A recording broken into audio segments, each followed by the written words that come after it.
제가 얼마나 설레는지 순서도 다 잊어버리고 이 자리를 참 사모했던 것 같습니다. 전에 소명에 대한 이야기를 여러분하고 함께 나누면서 이제 여러 가지 이야기를 했던 중에 제가 하나님을 받았던 그 소명 중에 가장 중심적인 내용은 생명을 살리는 것에 대한 소명이었습니다. 생명을 살리려면 그 생명의 대상이 된 인간에 대한 이해가 있어야 되잖아요. 그래서 한때 인간에 대한 이해를 좀 더 깊게 공부하기 싶어서 여러 가지 연구소와 여러 가지 곳을 다니면서 많이 배우려고 했거든요. 그때 주로 많이 배웠던 것은 이제 사티어 같은 가족 상담을 좀 배웠었고요. 가장 많이 공부했던 것은 이제 애니어그램이라는 도구를 꽤 오랫동안 몇 년 동안 공부를 하고 때로는 강의를 좀 나가기도 하고 그렇게 공부를 했었습니다. 애니어그램을 이렇게 강의를 할 때 근데 그런 이제 교육을 할 때가 있어요. 이렇게 치유를 위한 기도를 할 때가 있거든요. 그래서 이렇게 소그룹으로 모였을 때 이제 그룹을 모여서 소그룹을 위해서 이렇게 기도 훈련을 이제 합니다. 이제 그 훈련을 지금 할 건 아니지만 어떻게 그것을 진행하냐 하면요.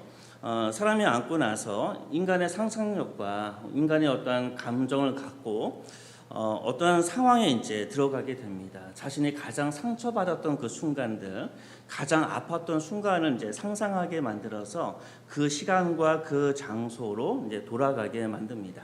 그래서 우리가 한 번쯤은 다 접해 보셨을 것 같아요. 그래서 그때 그 아이한테 어떤 얘기를 해줄 것인지, 그리고 그 아이를 끌어안기도 하고, 근데 여기서 결정적인 것은 바로 그 시간과 그 장소에 하나님께서 어디에 계셨는지 이제 상상해 보라고 이야기합니다.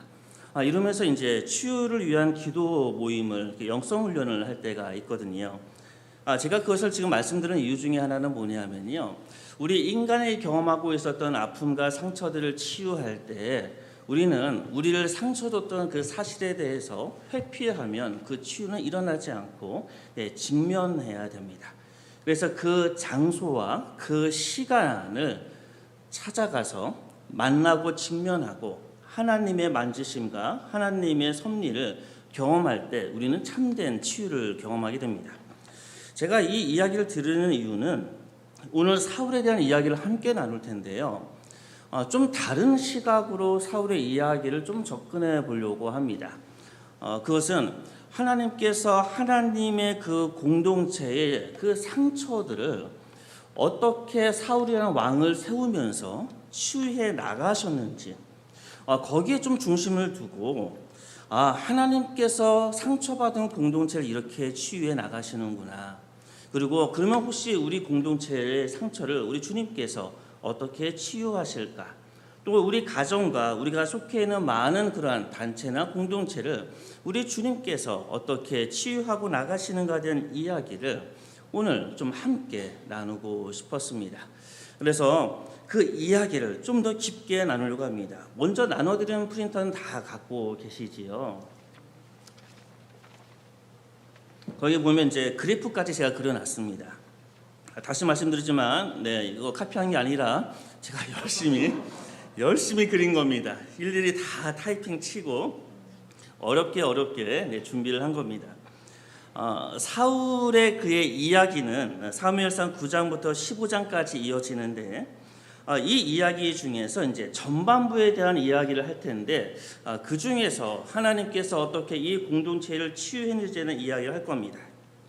9장을 보게 되어지면 이제 라마라는 장소에서 사울이 이제 기름 부음을 받게 됩니다. 어떻게 보면 사무엘에게 개인적으로 이제 기름 부음을 받게 되는 그 장면이 이제 9장 이후에 나타나게 됩니다. 그리고 나서 기브아라는 곳에 가서 바로 하나님의 영이 사울에게 임하는 사건이 일어납니다. 그리고 미스바에서 제비뽑기를 통해서 사울 왕을 뽑고요. 그리고 길갈에서 드디어 본격적으로 왕으로 옹립하는 사울의 이야기가 11장까지 이어지고 그의 일생의 가장 최고의 절정 시기인 12장 사무엘의 고별 설교 이후에 이제 그의 첫 번째, 두 번째, 세 번째 실수를 위하여 실수 때문에 끝내는 하나님의 영이 끝나는 것으로 그의 인생이 이제 마감을 하게 됩니다. 그런데 이 이야기 중에서 제가 오늘 함께 좀 관심을 두고 이야기하고 싶은 데는 기부와 특히 이 미스바에 관련된 일련의 이야기를 함께 좀 나누고 싶습니다. 그 페이지 3페이지를 보시면 그 미스바의 아픈 기억이라는 그 표가 있지요. 사무엘서 바로 직전은 사사기였죠. 그러면 이 미스바에서 어떠한 일이 일어나는지 아십니까? 우리가 한 몇 주 전에는 뭐 회개 운동에 대한 이야기했지만 그 전에 사사기에 이 미스바에서는요 참으로 감당하기 힘든 결정을 했던, 어떻게 보면 이스라엘 공동체가 잘못된 판단과 잘못된 결정을 했던 아주 뼈아픈 곳이 바로 이 미스바입니다. 자, 사사기 20장에 보면요 3페이지 제일 위에 있는 첫 줄을 읽어드리겠습니다. 그 회중이 일제히 미스바에서 여호와 앞에 모였습니다. 그러고 나서 두 번째 줄에 보게 되면 우리가 이제 기브아 사람에게 이렇게 행하겠다. 이때 이 기브아는 베냐민 지파를 이야기합니다. 기브아 사람에게 행하겠다. 제비를 뽑아서 군대를 모으고 이 베냐민과 전쟁을 치릅니다. 이러한 사건이 일어났던 것은요 한 여성을 윤간을 하고 그를 죽였던 바로 기브아 베냐민 지파를 이 공동체가 벌하기 위한 모임이었습니다. 그래서 잘 기억이 났을 겁니다. 최초의 토막 살인 사건이 바로 요 장면에 이제 사사기에 나오지요. 그래서 사사기는 사실 그 어린아이들이 읽기는 참 부담스러운 책이 사사기이기도 합니다. 그래서 이 베냐민은 바로 베냐민과 이스라엘 지파와 전쟁이 일어났습니다. 첫 번째 전쟁과 두 번째 전쟁에서는요 베냐민이 승리를 했거든요. 하지만 세 번째 베냐민과 나머지 이런 11개의 지파의 전쟁에서는요 이 베냐민 지파가요 거의 학살당할 정도로 철저하게 죽임을 당합니다. 그래서 대부분의 남성들이 다 죽었습니다. 자, 이러한 것들을 결정했던 장소가 바로 미스바였습니다. 또 이 미스바에서 어떤 일이 일어나냐면요 이제 두 번째 빨간색 박스를 보시면 이스라엘 사람들이 미스바에서 맹세하여 이르기를 우리 중에 누구든지 딸을 베냐민 사람에게 아내 주지 아니하리라 하였더라. 베냐민과 전쟁을 하고 나서 베냐민 사람들을 거의 다 남성들을 죽였는데 이게 민족 상렬이죠. 바로 이러한 일이 일어나고 나서 거의 학살 당했는데 또 이런 결정을 하는 겁니다. 베냐민의 그 사람에게 아내를 주지 않겠다. 이게 정말로 어떤 일입니까? 그리고 이런 결심을 합니다. 그 다음 절을 보시면 이스라엘 자손이 그들의 형제 베냐민을 위하여 뉘우쳐 이르되 오늘 이스라엘 중에 한 지파가 끊어졌도다. 거의 대부분의 남성들과 여성들을 다 죽이고 거의 학살을 다 하고 나서 그들과 결혼하지 않겠다라 얘기하니까 이제 베냐민 지파가요 바로 그 지파가 이제 끊어지게 생긴 겁니다. 그러니까 어떤 일을 미스바에서 결정하냐 하면요 그 다음의 내용은 이런 겁니다. 야베스 길르앗이라는 곳에 가서 그들의 주민들 어린 아이마저도 학살을 합니다. 그리고 여자 400명을요 납치를 합니다. 그리고 베냐민의 사람들에게 아내로 줍니다. 다시 말하면 이 미스바라는 이 장소는 하나님의 백성들에게 어떠한 장소였습니까? 민족 간의 전쟁을 결정했던 그 장소가 바로 미스바였고요. 그리고 학살을 결정하고 도저히 용서할 수 없는 그러한 죄를 결정했던 그 장소가 바로 미스바입니다. 그리고 베냐민 지파 입장에서 미스바는 그럼 어떠한 곳일까요? 우리를 학살하기로 결정한 장소가 바로 그 미스바입니다. 그런데 이 미스바에서 어떠한 일이 일어난지 아십니까? 바로 사울 왕을 세우게 됩니다. 그런데 참으로 역사의 아이러니인가요? 사울 왕이요 그 지파가 무슨 지파지요? 베냐민 지파예요. 이게 참 역사의 아이러니 같아요. 우리가 지난 시간에 이런 이야기를 함께 나눴지요.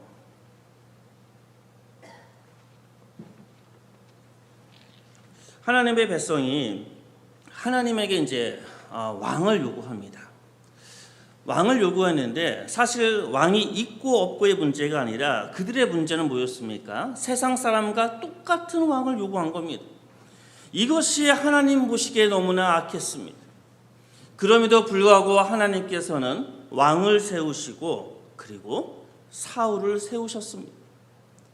그런데 놀라운 것은요, 하나님이 너무 그것이 마음에 들지 않았지만 그들의 다른 이웃의 나라와 똑같은 왕을 세우고자 했던 그들의 모습이 하나님의 보시기에는 너무나 악했지만, 그럼에도 불구하고 왕을 세우고 사울을 세우는 그 순간에 하나님의 자비와 하나님의 은총이 있었다는 겁니다. 오늘은 그 이야기를 함께 나누고 싶은 겁니다. 그냥 하나님께서는 그렇게 원하느냐? 그러면 그냥 왕 딱 세워주면 될 것 같아요. 그런데 하나님께서는 그 미스바에서 베냐민 지파에게는 처절하게 고통의 장소였고, 이 베냐민 지파에게는요, 자신의 학살을 결정했던 이 미스바는 결코 용서할 수 없는 장소였을 것입니다. 그런데 그 미스바에 베냐민 지파에 사울을 왕으로 세웁니다. 저는 이 장면을 읽으면서 그 장면이 마음에 들어오면서 온몸에 소름이 끼는 것 같았어요. 야, 하나님의 역사가, 하나님의 백성을 향한 하나님의 그 역사가 이렇게 섬세할 수 있구나. 그 이스라엘 공동체가 불과 얼마 전에 사사기 20장이면 21장에서 끝나거든요. 룻기는 사사기 시대 때 있었던 거기 때문에 사실 사사기 다음에는 바로 사무엘서가 이어집니다. 그들의 기억 속에 공동체의 고통과 아픔과 용납하지 못했던 그 상처가 가득한 그 미스바. 하지만 하나님께서 그들이 비록 하나님의 마음에 합하지 않게 이웃나라와 같은 왕을 우리에게 달라고 그렇게 이야기했던 그 하나님의 백성에게 우리 하나님께서는 도저히 압도적인 그 은혜와 사랑으로 이 공동체를 다시 세우고 그들의 경험과 그들의 아픔과 그들의 고통을 치유하기 위해서 그 미스바에서, 그것도 베냐민 지파에 사울을 왕으로 세운다는 겁니다.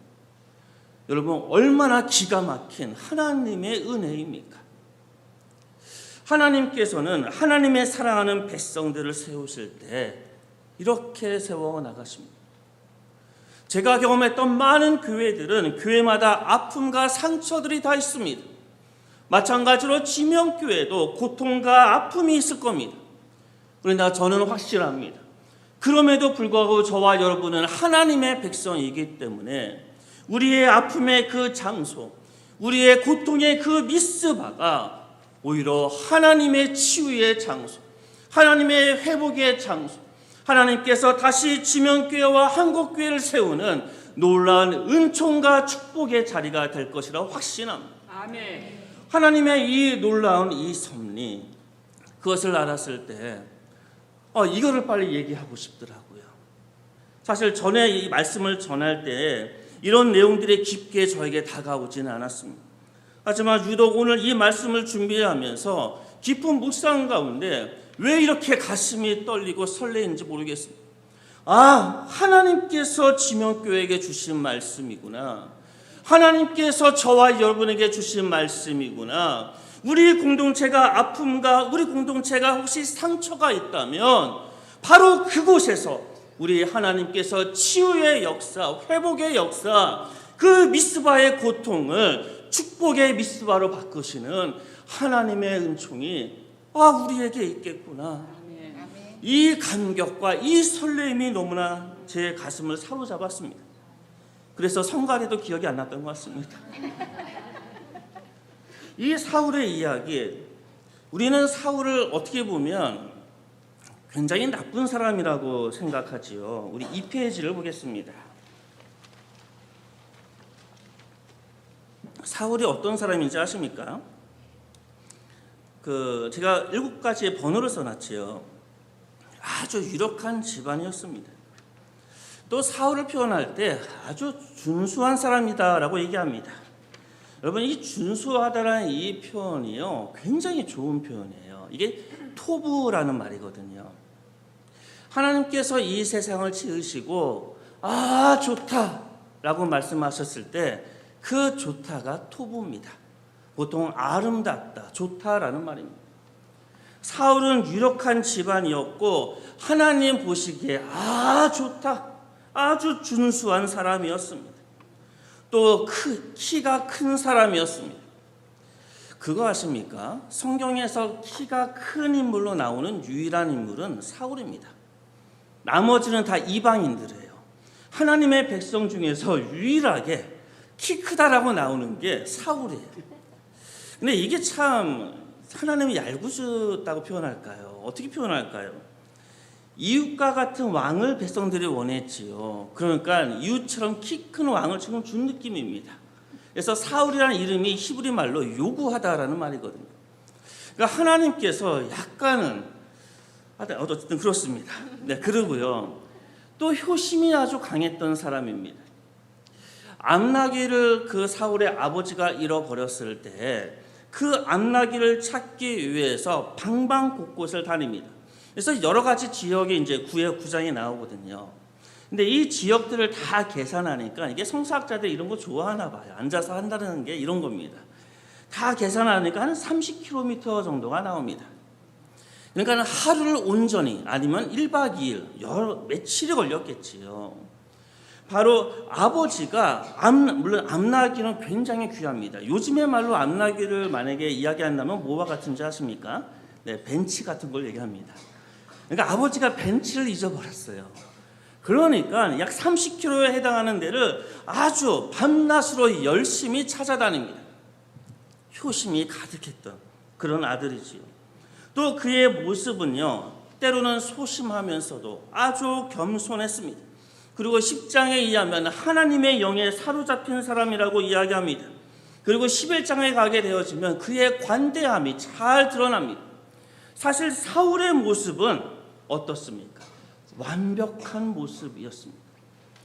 하나님의 백성이 이웃 나라의 왕과 똑같은 왕을 원했지만 하나님께서는 사울을 세우시고 너무나 완벽하게 보이는 그 사울을 세우시고 사울을 세우는 것으로 끝나는 것이 아니라 바로 이 공동체를 향했던 그 고통과 아픔을 치유하는 놀라운 역사들을 사울을 세워가면서 하십니다. 그런데 이런 생각을 해봤어요. 사울을 나중에 이제 타락하게 되지요. 그리고 이제 우리 성도들한테 이렇게 물어봐요. 사울하고 다윗 중에 누가 더 죄가 많습니까? 누가 더 죄를 많이 졌습니까? 얘기하면 아무 생각 없이 생각하면 사울이 더 나쁜 놈, 이렇게 우리는 얘기를 하는 것 같습니다. 그런데 한번 좀 더 정직하게 따져볼까요? 사울이 도대체 뭘 그렇게 잘못했습니까? 네.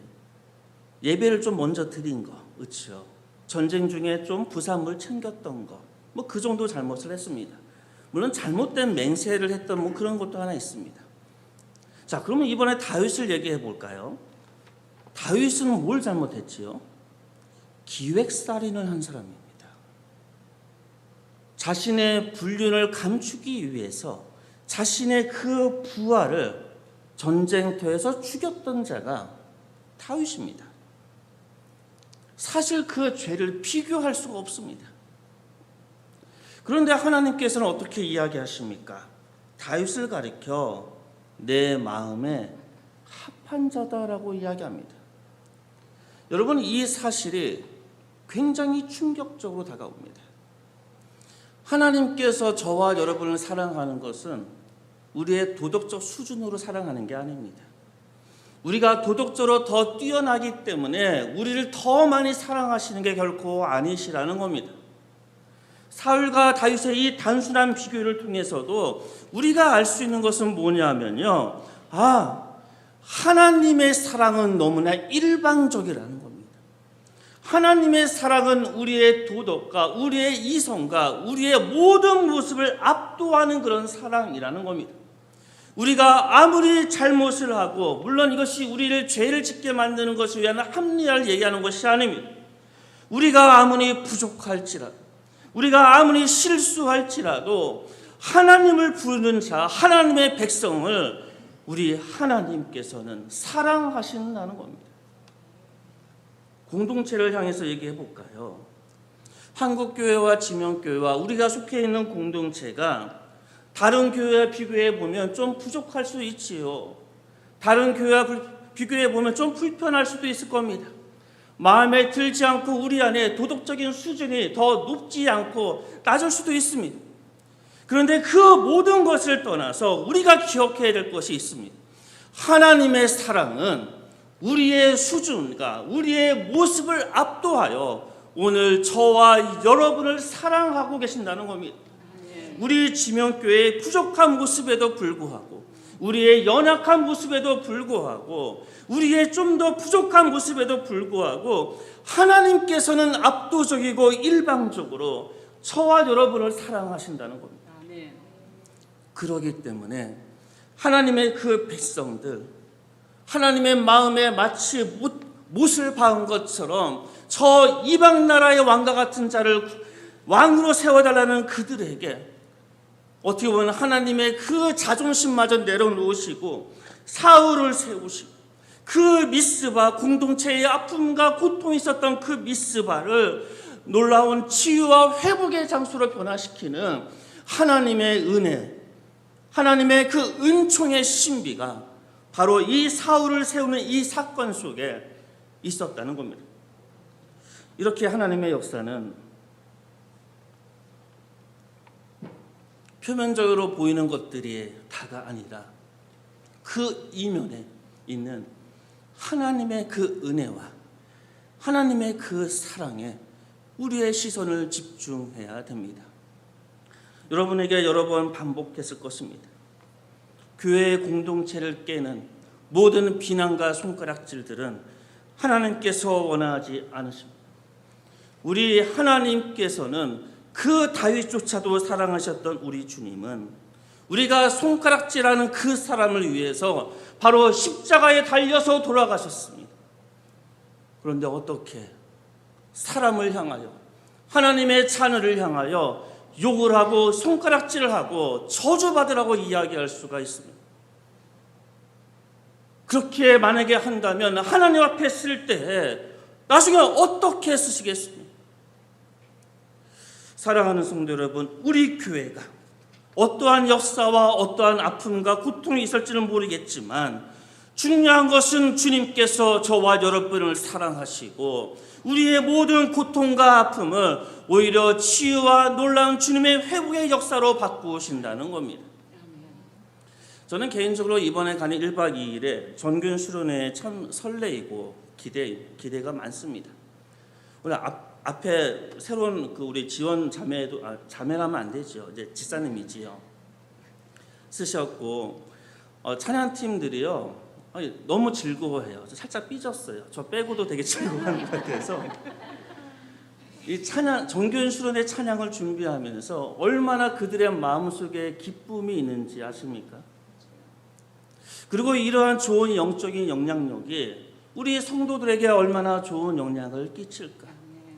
1박 2일 동안 가는 그 짧은 그 집회 속에서 함께 뜨겁게 찬양하고 우리 율동도 준비했거든요. 함께 뛰고 함께 춤을 추면서 이 1박 2일의 이 기간 동안 우리에게 얼마나 많은 은혜와 사랑을 부어주실까? 그동안의 상처와 아픔을 다 뒤로하고 하나님께서 다시 지명교회를 부흥시키시고 우리에게 부어주실 그 놀라운 은혜가 얼마나 클까? 그것에 대한 설레임이 참 가득합니다. 오늘 함께 나눴던 이 사울의 이야기, 사실 이야기가 지금 한 5분의 1밖에 하지 않았습니다. 5분의 4를 해야겠지만 그걸 다 하면 1시간이 가기 때문에 다음에 하고요. 그리고 오늘은 주님께서 이 말씀만 하라고 제 마음속에 크게 감동을 주셨기 때문에 아까 처음에 말씀드렸던 이 미스바에 대한 이야기를 한 겁니다. 그리고 아까 기브아에서 사울이 영을 받았다라고 되어져 있지요. 이 기브아가 학살의 장소였습니다. 미스바는요 학살을 결정했던 장소라면 이 기브아는요 학살이 일어났던 장소입니다. 그런데 그 학살이 일어났던 그 장소에 베냐민의 그 후손 사울에게 하나님의 영이 임했습니다. 이게 하나님의 놀라운 역사입니다. 이 놀라운 하나님의 압도적인 역사와 사랑 앞에 오늘 저와 여러분은 단지 아멘으로 응답하기를 원합니다. 단지 주님 앞에 아멘으로 순종하고 나아가기를 소원합니다.